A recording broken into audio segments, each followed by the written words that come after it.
விஜய் அவர்களுடைய நேற்றைய பேச்சு திமுக தீய சக்தின்னு அவர் செஞ்ச அந்த பிரச்சாரத்தை மக்கள் ஏற்றுக்கிட்டாங்க. மக்கள் வந்து அவருக்கு அதிகமாக ஓட்டு போட்டிருக்கிறாங்க. அந்த தேர்தல் பிரச்சாரம் என்பது முடிந்து விட்டது. ஆனால் இன்னும் தேர்தல் பிரச்சாரத்திலே அவர் இருக்கிறார். மக்களுக்கு தேவையானதை விட தன்னுடைய ரசிகர்களுக்கும் தன்னுடைய தொண்டர்களுக்கு நேற்று உற்சாகமான ஒரு பேச்சை வந்து கொடுத்திருக்கார். நமக்கு எப்பயுமே வந்துகிட்டு இருந்த கரண்ட் வரல, வந்திருந்த குடி தண்ணி வரல. இப்போ பெண்கள் வந்து திருப்பி கேட்குறாங்க, இதுக்காக நாங்கள் ஓட்டு போட்டோம்னு கேட்குறோம். அந்த கேள்விகள்ல தான் நியாயம் இருக்குல்ல. எப்பா நீ 200 யூனிட் கொடுக்கலனா கூட பரவாயில்ல, ராசா கரண்ட் ஆச்சு கொடுன்ற அளவுக்கு போயிடுச்சு. லிட்டரலாக ஒரு கவர்ச்சி, அது ஒரு பெரிய முகசுளிக்கிற மாதிரி இருந்தது. இப்போ விஜயகாந்த் அவர்கள் வந்து நரசிம்மா படத்தில் பேசின மாதிரி அவர் அரசியலில் நடந்து கேட்டார். அந்த கோவம் என்பது ஒரு சில கேள்விகளுக்கு வந்துடும், ஆத்திரம் அப்படின்லாம் இயல்பாக இருக்கும். ஆனால் இவர் இப்போ செக்ரட்டரியேட்டில் இருக்கும்போது ஒரு ஹேர் ஸ்டைல் இருக்கிறாரு, இந்த மாதிரி கூட்டத்துக்கு வரும்போது ஒரு ஹேர் ஸ்டைல் மாத்துறாரு. அந்த எதுகை மோனை ஏற்றம் இறக்கம் எல்லாமே பார்த்தீங்கன்னா ஒரு டப்பிங் ஸ்டூடியோவில் என்ன மாதிரி ஒரு டைலாக் டெலிவரி இருக்குமோ அதே தான் பண்ணுறேன். இது எதனா நீங்கள் கேட்டிங்கன்னா விஜய் அண்ணா பாவம் அப்படின்ற மாதிரி அவங்க. இதில் ஏன் இந்த வாயில் வந்துடும் ஒரு கண்ணியத்தோட முதலமைச்சர் பேசணும், இப்படி பேச வேண்டிய அவசியம் என்ன, அந்த ஆக்ரோஷம் என்ன? அதாவது ஆட்சி வந்ததுலேருந்து ஒரு 20 நாளில் பார்த்தீங்கன்னா கொஞ்சம் விமர்சனமும் சேர்ந்து வருகிறது. இதே வந்து திமுகவோ அதிமுகவோ இருந்து இவர் எதிர்கட்சியில் இருந்திருந்தால் இவர் எப்படி பேசியிருக்காங்க. அவர் ஆதரிக்கிறவங்க ஒரு சிலர் என்ன பண்ணுறாங்க, குழந்தைங்களை நம்ம தான் பார்த்து வளர்க்கணும், குழந்தைய பாதுகாப்பாக வளர்க்கணுன்றது அவங்க சுத்த பத்தத்தில் இருக்கிறவங்க பெரியவங்க கேட்பாங்க. அதை கேட்கறதுக்கு நீங்கள் ஆட்சியிலேயோ இல்லை ஒரு கட்சிக்கு முட்டு கொடுக்க வேண்டாம். நான் இப்போ தான் நான் வந்தேன், கடலில் விட்டு போயிட்டீங்க, செடியில் வந்து வெந்நீரை ஊற்றிட்டீங்க, அப்போ வெந்நீர் ஊற்ற செடி செத்து போயிடும். செத்த செடிக்காக இவ்வளோ சண்டை. ஒரு 2 மாதம் ஒதுங்கிட்டு திமுகவே இல்லை அதிமுக ஆட்சி செய்ய விடுங்க பார்க்கலாம். இந்த கரண்ட் பிரச்சனை, இந்த தண்ணி பிரச்சனையை உங்களை விட வேகமாக சரி செய்கிறாங்களா இல்லையான்னு பாருங்க. எல்லாம் ஜெகன்மோகினி மாதிரி காலை நீட்டி வச்சுட்டு காலில் பார்த்து சிரிச்சு அடுப்பங்கிற காலில் கொளுத்தி எரியுது. கேஸ் 6 சிலிண்டர் சொன்னீங்கல்ல, எதனா ஒரு வார்த்தை இல்லை எப்போ கிடைக்கும்? யாருன்னா ஒருத்தர், இவ்வளோ பெரிய அமைச்சரவை யாருன்னா ஒருத்தர் சொல்லுவாங்களா? வள்ளுவர் சிலையை திறக்கிற வாய்ப்பு எல்லாருக்கும் கிடைக்குமா? அப்படி ஒரு பிரம்மாண்டமான யாருக்கும் கிட்டாத அரிய வாய்ப்பு கிடைக்கும் போது நீங்க பாட்டு வந்துட்டீங்க புறப்பட்டு.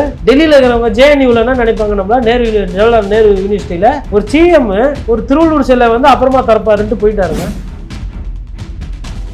சார் தப்புனா தப்பு தான். அப்போ சிம்பத்தி வேவ திருப்பி நான் பாவம், எனக்கு எதுவுமே இல்லை. எப்படி சார் நீங்க பாவம்? நீங்க என்ன தனிமரமா இருக்கிறீங்களா? உங்களுக்கு என்ன குடும்பம் இல்லையா? சின்ன வயசுல இருந்து அப்படி வந்தீங்களா? இன்னைக்கு வந்து பணத்தை லாக் பண்ணி வச்சுட்டாங்க, நான் வந்து டாஸ்மாக் எல்லாம் ஒழிச்சிட்டேன், விவசாய கடனை தள்ளுபடி பண்ணிட்டேன். அந்த சொன்ன மாதிரி செய்யறதுக்கு கீழே கண்டிஷன் சப்ளை நல்லா பாருங்க, கீழே ஒரு குட்டியா ஸ்டார் போட்டு கண்டிஷன் சப்ளை போட்டிருக்கா. நாங்க ஏமாத்துறோம் சார். இப்போ விளம்பரம் பண்ணி மக்களை மூளை செலவை செய்து வார்த்தைகள் அதிகமாக பேசி வசீகரம் செஞ்சு என்ன விதமான வார்த்தைகள் இது?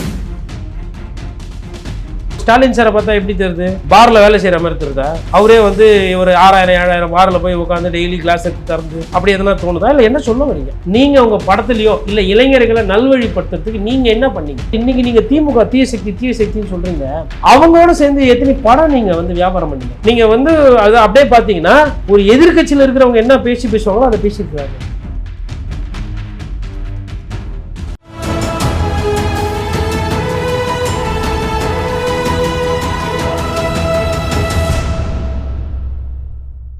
தமிழினம் நேயர்களுக்கு வணக்கம். இன்று நம்முடைய மூத்த பத்திரிகையாளர் திரு கோட்டீஸ்வரன் அவர்கள் இணைந்துள்ளார். சார் வணக்கம். சார் வணக்கம். நேயர்களுக்கு அன்பு வணக்கம்.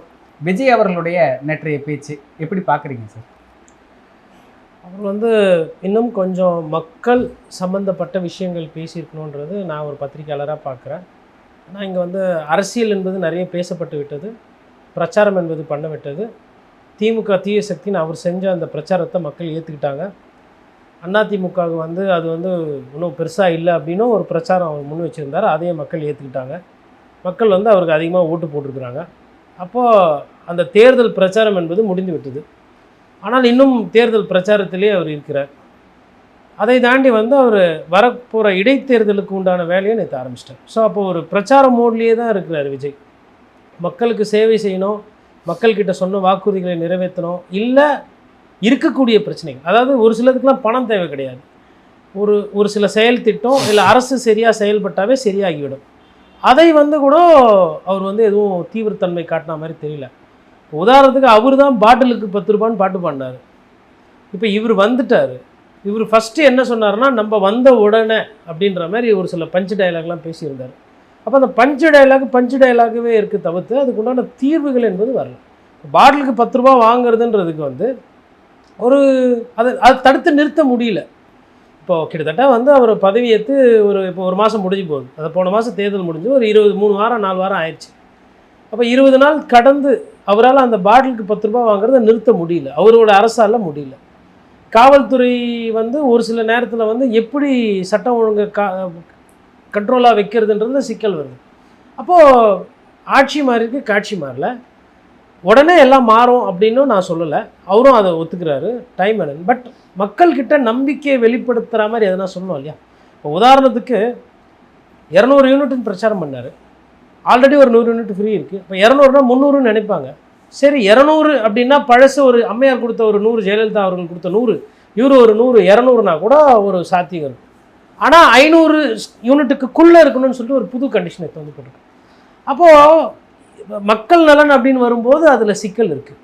இப்போது விஜய் சார் பேசுனது நேற்று, அதுக்கு முன்னாடி வரலாம் இல்லை இன்றைக்கி என்ன செய்தின்னா, பொதுமக்கள் அங்கங்கே வந்து கரண்ட்டு கேட்டு போராட்டம், அப்புறம் தண்ணி நிறைய இடத்துல கிடைக்கல. இப்போ உதாரணத்துக்கு நாகப்பட்டினத்தில் எப்பயுமே தண்ணி பற்றாக்குறை, இப்போ தண்ணி பற்றாக்குறை இன்னும் தீவிரமாக இருக்குது வெயில் தாக்கத்தினால.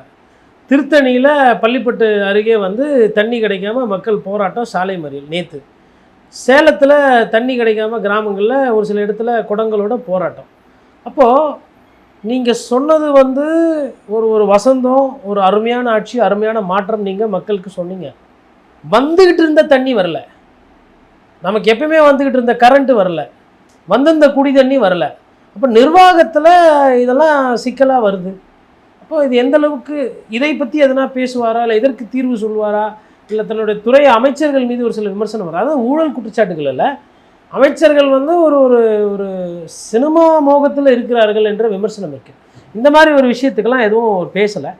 சரி, பெரிய பிரச்சனைகள், முல்லை பெரியாறு இல்லை காவேரி பிரச்சனை, மேகதாது, அதில் எதனா பேசுவார்னா நீர் வேளாண்மை சம்பந்தமானது, நீர் உரிமைகள்லாம் பாதுகாக்கப்படும், இவ்வளோதான். நீர் உரிமைகள் பாதுகாக்கப்படும், அவ்வளோதான். இதை தாண்டி என்ன செய்ய போகிறோம்?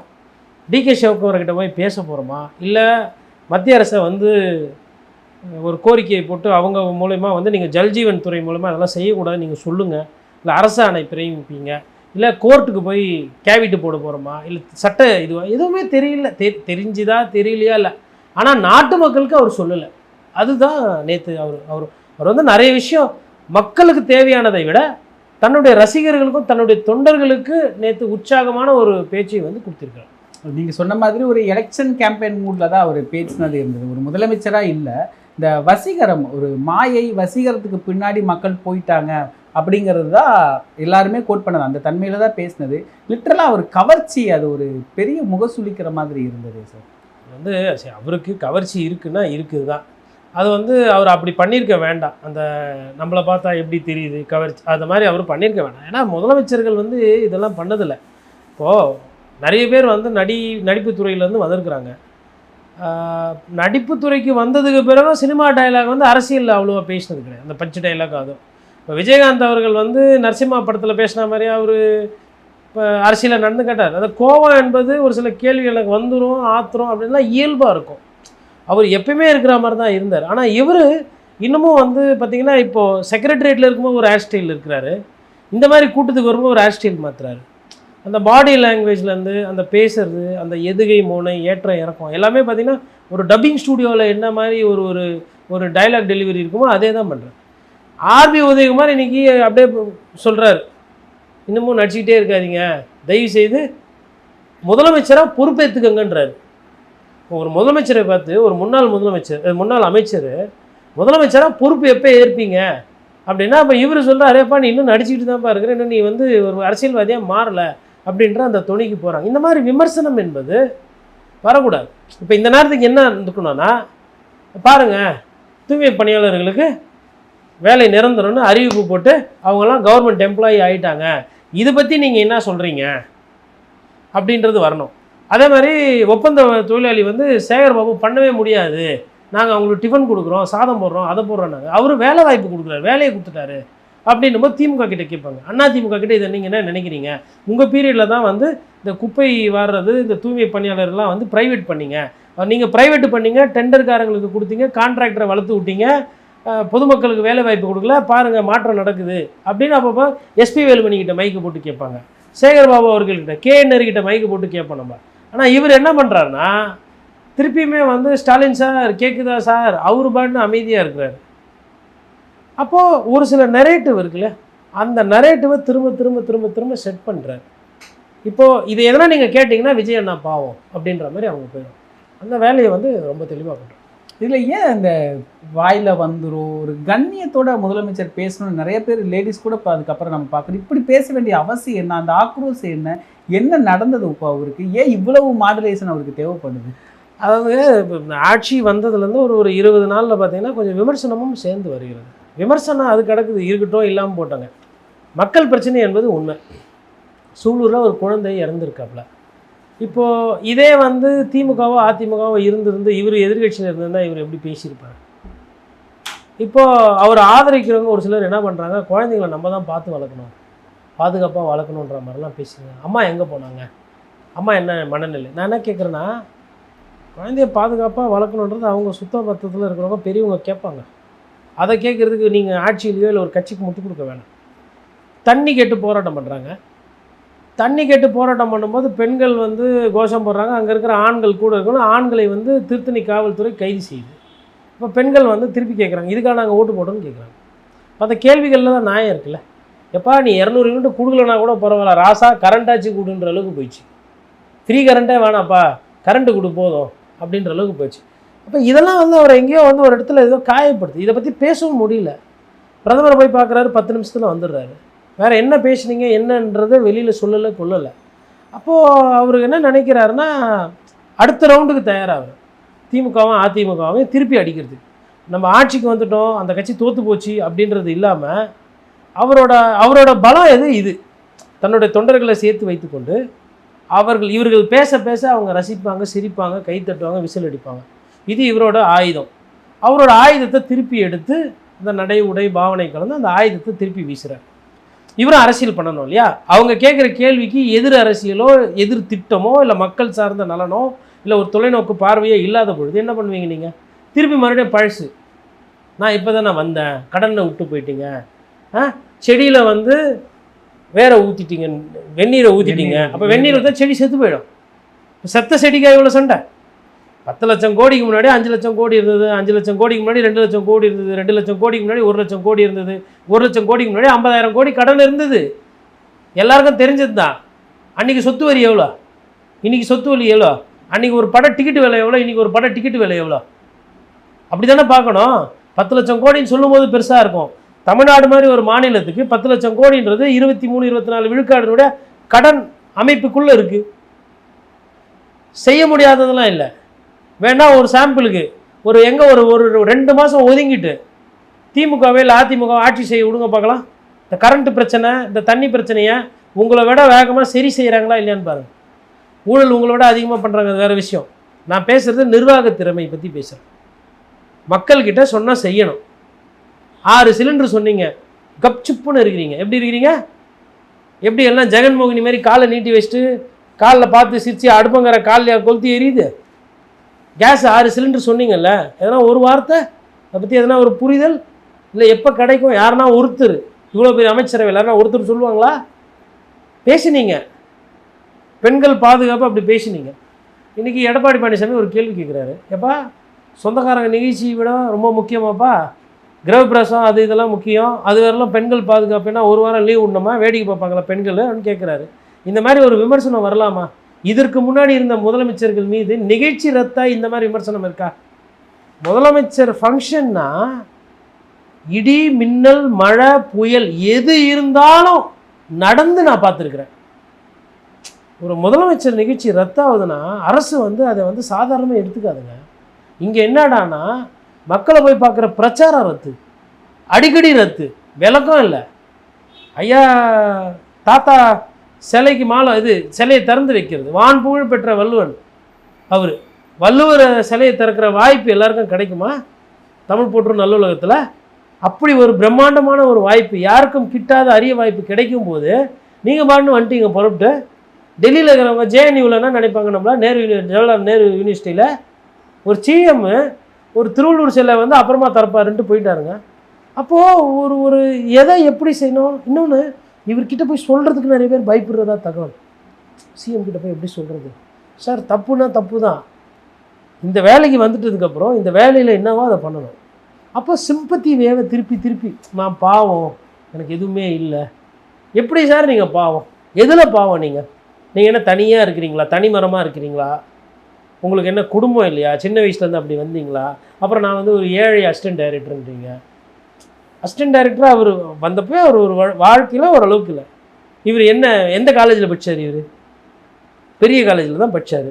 இவர் என்ன லேத்துப்பட்டியில் எதுனா வேலை செஞ்சார். லயோலா கல்லூரியில் விஷுவல் கம்யூனிகேஷன் சம்மந்தமாக நல்ல படிப்பு அந்த மாதிரி தான் படித்தார். அது முடிச்சாரா இல்லையா என்ன ஏது அதுக்குள்ளே நான் போகலை. அதுக்கு மேல் படிப்பு படித்தாரா அந்த மாதிரி ஒன்றும் வறுமையெல்லாம் எதுவும் அப்படியே ரொம்ப. அதே மாதிரி நான் வந்து இந்த ஜென்மத்தில் விவசாயியாக பிறக்கல. சரி, விவசாய கடன் ரத்து என்னாச்சு? நல்லது செய்கிறதுக்கு 5 வருஷம் போதாதா? இல்லை ஒரு மணி நேரம் போதாதா? பால் உற்பத்தியாளர்கள் இருக்காங்க, மீன் பிடிக்கிறவங்க இருக்கிறாங்க. எதனா ஒரு இயக்கங்களை கூப்பிட்டு ஒரு முதலமைச்சராக உட்கார வச்சு மீன் பிடிக்கிறவங்க எவ்வளோ சார் சம்பாதிச்சிருவாங்க? ஏன்னா டாலரில் பயங்கரமாக 100 கோடி 20 கோடியாக சம்பாதிச்சிருவாங்க படத்தில் சம்பாதிக்கிற மாதிரி. கஷ்டமான ஒரு தொழில் மீன் பிடிக்கிறது. பால் வியாபாரம், இந்த மாடை வச்சு அந்த பாலை கறந்து ஊற்றி ஆவினுக்கு ஊற்றி தனியாருக்கு ஊற்றி லாபம் வராமல் அப்படியே இருக்கிறாங்க. மொத்த விவசாய பிரச்சனை கூட ஒன்று ஒன்றா போகலாம். இந்த மாதிரி ஆரம்பித்து இதுவரையிலும் எதனா வேளாண் குடிமக்களை கூப்பிட்டு ஆட்சிக்கு வந்துட்டார், உங்கள் ஆட்சி இது என்ன பிரச்சனை சொல்லுங்கள், என்ன பண்ணலாம், எதனா பேசியிருப்பாரா? ஆனால் நான் விவசாயி, கான்ஃபிடெண்ட்டாக இருங்க. திருச்சியில் போய் உட்காந்துட்டு பேசுகிறார். இதை இன்னும் ஒரு வாரத்தில் தண்ணி கதை என்ன தெரில. பி கனால் சி கனாலில் ஆக்கிரமிப்பு இருக்கா, தூர் வாரி இருக்கா, தூர் சரியாக வாரி இருக்குதுன்னு திமுக சொல்லுது, சரியாக வாரலன்னு அதிமுக சொல்லுது. உண்மை என்னன்றது இவங்க சொல்லணும், ஆனால் இவங்க சொல்ல போகிறது கிடையாது. அப்போ தண்ணி மேட்டூர்லேருந்து திறந்து விட்டால் எவ்வளோ தொலைவு போவோம், என்னென்ன பண்ணி வச்சுருக்கிறீங்க, மழை நல்லா பேஞ்சா என்ன நடவடிக்கை? இப்போ இன்றைக்கி தான் ஐயா செங்கோட்டையன் வந்து பருவகால மழை சம்மந்தமாக பண்ணியிருக்காங்க. அப்போ உங்களோட ஒரு சில சீனியர் மினிஸ்டர்ஸ் அவங்கவுங்க வேலையை கரெக்டாக செய்கிறாங்க, ஒரு சிலர் ரீல்ஸ் போட்டுட்ருக்குறாங்க. இதெல்லாம் மறைக்கிறதுக்கு, இதெல்லாம் வந்து மடைமாற்றம் பண்ணுவதற்கு அருமையாக பிரச்சாரத்தை வந்து நேற்று தொடங்கியிருக்கிறார். இதில் நீங்கள் குறிப்பிட்ட மாதிரி சார், அவர் தான் சொன்னார், நான் எதையும் ஆய்வு செய்யாமல் சொல்ல மாட்டேன், செய்யறதா சொல்லுவேன் அப்படின்னு. அவருக்கே தெரியும் 4 லட்சம் கோடி கடன் இருக்கிறதுன்னு எல்லாமே அவர் தான் சொன்னார். இன்றைக்கி வந்து பணத்தை லாக் பண்ணி வச்சுட்டாங்க. நன்றி சொல்ல வந்தவர் நன்றி சொல்லாமல் நான் வந்து டாஸ்மார்க்கெல்லாம் ஒழிச்சிட்டேன், விவசாய கடனை தள்ளுபடி பண்ணிட்டேன், விவசாயிகள் இன்னொரு பக்கம் கொந்தளிச்சு போயிருக்கிறாங்க. இது என்ன மாதிரியான புரிதலை மக்களிடத்தில் ஏற்படும்? விவசாயிகள் தான் இதுக்கு பதில் சொல்லணும். என் போன்ற பத்திரிகையாளர்கள் நான் கரடியாக கத்திட்டு இருக்கிறேன், பேசிகிட்டு இருக்கிறேன். வேளாண்குடி மக்களுக்கு வந்து சொன்னதில் 5% 10% கொடுத்துருக்கீங்க. 1 லட்ச ரூபா கடன் இருக்குன்னா அவருக்கு 5000 ரூபா தள்ளுபடின்றீங்க. ஃபஸ்ட்டு பேசினது பூரா தள்ளுபடி, அப்புறம் இப்போ அதில் ஸ்லாபு கொண்டாந்து போட்டிருக்கிறீங்க. அப்போ விவசாயியை வந்து 5 ஏக்கராக்கு கீழேன்னு ஃபஸ்ட்டு சொன்னீங்க, இப்போ என்னடானா அதில் ஸ்லாபு போட்டிருக்கீங்க. 5 ஏக்கராக்கு மேலே ரைட்டு, அதுக்காக வேறு. அப்போது சொன்ன மாதிரி செய்யாமல் அந்த சொன்ன மாதிரி செய்கிறதுக்கு கீழே கண்டிஷன் சப்ளை நீங்கள் பார்ப்பீங்க. வீடு 2 BHK 30 லட்சம் ஒன்லி போட்டிருக்கோம். நீங்களும் பரவாயில்ல இடம் பார்ப்பீங்க, லொக்கேஷன் பார்ப்பீங்க, அங்கே போவீங்க. போனால் 30 லட்சம்னு போட்டுட்டு கீழே வந்து கார் பார்க்கிங் 3 லட்சம், ரெஜிஸ்ட்ரேஷன் 4.5 லட்சம், அதுக்கப்புறமா வந்து உங்களுக்கு ஃப்ளோருக்கு வந்து டைல்ஸ் தான் இருக்குது, உங்களுக்கு மார்பிள் போடணுன்னா அதுக்கு ஒரு 4 லட்சம், பால்கனி வந்துட்டு ஒரு பால்கனி தான் நாங்கள் தரோம், சைடு ரியர் பால்கனி வந்து அது மேப்பில் போட்டிருக்கோம், இதுவே உங்களுக்கு வேணும்னா அதுக்கு ஒரு 1.5 லட்சம், அதுக்கப்புறமா வந்து நீங்கள் வந்து மெயின்டெனன்ஸ்க்கு வந்து ஒரு 1.5 லட்ச ரூபா டெபாசிட் கட்டணும், அதுக்கப்புறமா வந்து ஃபிட்டிங்ஸ்லாம் வந்துட்டு உங்களுக்கு பேரி வேர் வேணுமா இல்லை சாதா வேர் வேணுமா கேட்பாங்க. நீங்கள் என்ன பண்ணுவீங்க, அது நாங்கள் பாரி வேர், அது நாங்கள் சாதா வேறுனா, இல்லை இது பிளாஸ்டிக்கில் வராது, இது வந்து நாங்கள் ஸ்கெலிட்டல் ஒண்டி கொடுவோம் சார். நீங்கள் விளம்பரத்தில் பார்த்தீங்க பாருங்கள் 30 லட்ச ரூபா அது இதுதான் கட்டுவான்னு சொல்லிட்டு ஒரு வீட்டை காட்டுவான். நீங்கள் அதை பார்த்தீங்க, காட்டினது இதை, அதை பார்த்துட்டு இதை பார்த்தா ஊடுவாங்க, ராசியே போயிடும். சரி எனக்கு அதுவே கொடுங்க அப்படின்னா, சார் அது வந்து 43 lakhs ஆகும். என்னங்க 30 லட்ச ரூபா சொன்னீங்க, 13 லட்ச ரூபா எக்ஸ்ட்ரா. ஆமாம் சார், எண்ட் டு எண்டு உங்களுக்கு வந்து நீங்கள் வரீங்க, கையெழுத்து போகிறீங்க, பேங்க் லோன்லேருந்து எல்லாமே நான் பண்ணித்தரேன் அப்படின்னு. அப்போது சொன்னது ஒன்று, செய்கிறது ஒன்று. அப்படியே மீறி நீங்கள் கோவப்பட்டு கேட்டுட்டிங்கன்னா அந்த விளம்பரத்தை எடுத்து காட்டுவாங்க. நல்லா பாருங்கள், கீழே ஒரு குட்டியாக ஸ்டார் போட்டு கண்டிஷன் சப்ளை போட்டிருக்கா, அதுதான் சார் கண்டிஷன் சப்ளை. நாங்கள் ஏமாத்துறோம் சார். எப்பா என்னப்பா பட்ஜெட் வீடு 30 லட்சம், உங்கள் கனவு இல்லம் நினைவாகட்டும், நாங்கள் இருக்கிறோம், உறுதுணையாக இருக்கிறோம், வந்து விடுங்கள், வாழ்ந்து விடுங்கள்லாம் போட்டியப்பா. கீழே பார்த்தா 3 ஸ்டார் போட்டு கண்டிஷன் சப்ளைன்ட்டுன்னு ஏதாவது காஜா பீடி விளம்பரத்துக்கு போட்ட மாதிரி போட்டு வச்சுக்கிறியாப்பா, என்னப்பான்னு கேட்டால், இல்லை சார் இதுதான் நாங்கள் எல்லா கஸ்டமருக்கும் பண்ணுறோன்னு சொல்லிட்டு உடனே லெஜர் எடுத்து காட்டுவோம். பார்த்தீங்களா, நேற்று கூட ஒருத்தர் வாங்கி போய்கிறார், ஒரு சந்தோஷமாக வாங்கி போனார், அவரை ஏமாத்தின ஒரு குற்ற உணர்ச்சி உங்களுக்கு கொஞ்சம் கூட இல்லை. இதுதானே பண்ணுறீங்க. இப்போ விளம்பரம் பண்ணி மக்களை மூளை செலவை செய்து வார்த்தைகள் அதிகமாக பேசி வசீகரம் செஞ்சு என்ன விதமான வார்த்தைகள் இது? அப்போ சொன்னதை செய்ய முடியல. சொன்னதை செய்ய முடியாததுக்கு அப்புறமா எல்லாரும் வந்து போத கலாச்சாரத்தில் தள்ளி விட்டாங்க. சரி, எப்படி இப்போ ஸ்டாலின் சாரை பார்த்தா எப்படி தெரியுது? பாரில் வேலை செய்கிற மாதிரி தெரியுதா? அவரே வந்து ஒரு 6000 7000 பாரில் போய் உட்காந்து டெய்லி கிளாஸ் எடுத்து திறந்து அப்படி எதனா தோணுதா? இல்லை என்ன சொல்ல வரீங்க? மது பிரச்சனை என்பது இன்றைக்கி நேற்று கிடையாது, இது ரொம்ப நாளாக இருக்குது. சரி, மதுவை எதிர்த்து நீங்கள் உங்கள் படத்துலையோ இல்லை இளைஞர்களை நல்வழிப்படுத்துறதுக்கு நீங்கள் என்ன பண்ணீங்க? ஊறி போச்சு மது, ரைட்டா? நீங்கள் ஒரு உச்சகட்ச நடிகர், ரைட்டா? மதுவை பற்றி நீங்கள் எதிர்த்தோ, இப்போ அன்புமணி ராமதாஸ் அவர்கள், சீமான் அவர்கள் மதுவை பற்றி தொடர்ந்து பேசிகிட்டு இருக்கிறாங்க. அதுக்கப்புறம் சசி பெருமாள் மதுவுக்காக போராட்டம் பண்ணி ஒரு சிலர் உயிரையே விட்டுருக்குறாங்க இந்த ஊரில். குழந்தைகளை வச்சுக்கிட்டு, தன்னோட குழந்தைகளை வச்சு குடும்பத்தை பார்க்காம, வாழ்வாதாரத்தை பார்க்காம மதுவை ஒழிக்கணும், இளம் விதவைகள் நாட்டில் அதிகமாக வராங்கன்னு சொல்லிட்டு எவ்வளோ போராளிகள் இங்கே வாழ்ந்துருக்குறாங்க. நீங்கள் என்ன மது ஒழிப்புக்கு என்ன ஒரு துரும்ப கிள்ளி போட்டீங்க? இல்லை உங்கள் படத்தில் வந்த ஒரு லாபத்தில் ஒரு பங்கை எடுத்து மது ஒழிப்புக்கு நான் பிரச்சாரத்துக்கு இது தரேன், இல்லை நீங்கள் எதனா வந்து ஒரு ஒரு ஒரு எதனா ஒரு இது ஒரு இயக்கம் மாதிரி ஒன்று வச்சு எதனா மதுவுக்கு நீங்கள் எதனா எதனா பண்ணீங்களா சார்? சார், இன்றைக்கி நீங்கள் திமுக தீய சக்தின்னு சொல்கிறீங்க, அவங்களோட சேர்ந்து எத்தனை படம் நீங்கள் வந்து வியாபாரம் பண்ணீங்க? அந்த டிவி அவங்க நடத்துகிற தொலைக்காட்சியில் உங்களோட படம் எத்தனை வந்தது? எவ்வளோ சேட்டலைட் சேனல்? இப்போ வியாபாரம் பண்ணும்போது தான் அவங்க தீய சக்தின்னு தெரியலையா? இப்போ திடீர்னு நீங்கள் உண்டு அப்படியே புனிதராக உங்களை காட்டுறீங்க, அதான் எல்லாரையும் நம்ப வைக்கிறீங்க. சிறுவர்கள் இளைஞர்கள்கிட்ட அதை மூளை செலவையும் செய்கிறீங்க. இது என்ன விதமான இது பிரச்சாரம் இது? சரி, முன்னாடி இதை பண்ணீங்க, ரைட்டு, ஆட்சிக்கு வந்துட்டீங்க, இப்போவுமா இதை பண்ணுவீங்க திரும்பவுமா? சார், இன்றைக்கி தேதியில் நீங்கள் முதலமைச்சர், நீங்கள் பேசுகிற நேற்று நீங்கள் பேசின பேச்சை யாருன்னா பார்த்தாங்கன்னா உங்களை எதிர்கட்சி தலைவர் நினைப்பாங்க. நேற்று பேசின பேச்சை நீங்கள் வந்து அவர் வந்து ஒரு சிஎம்னு உங்களுக்கு தெரியாது, நீங்கள் வந்து அதை அப்படியே பார்த்தீங்கன்னா ஒரு எதிர்கட்சியில் இருக்கிறவங்க என்ன பேசுவாங்களோ அதை பேசியிருக்கிறாங்க. இதுக்கு முன்னாடி யாரும் இப்படி பேசலையே. அப்போது பிரச்சாரத்திலே இருக்கிறாங்க, பிரச்சாரம் அந்த ஒரு எதிர்கட்சி நிலைப்பாடிலே தான் இருக்கிறாங்க. நிகழ்கால அரசியல் குறித்து பல தகவல்களை பகிர்ந்து கொண்டதுக்கு நன்றி. நன்றி. இதே போன்று நிகழ்கால அரசியலின் சாரம்சங்களை அரசியல் ஆளுமைகளின் நேர்காணல் வழியே தொடர்ந்து காண தமிழ் நிறம் வலையொலியை சப்ஸ்கிரைப் செய்யுங்கள். தங்களின் மேலான கருத்துக்களை கருத்துளை பெட்டியில் பதிவிடுங்கள். நன்றி, வணக்கம்.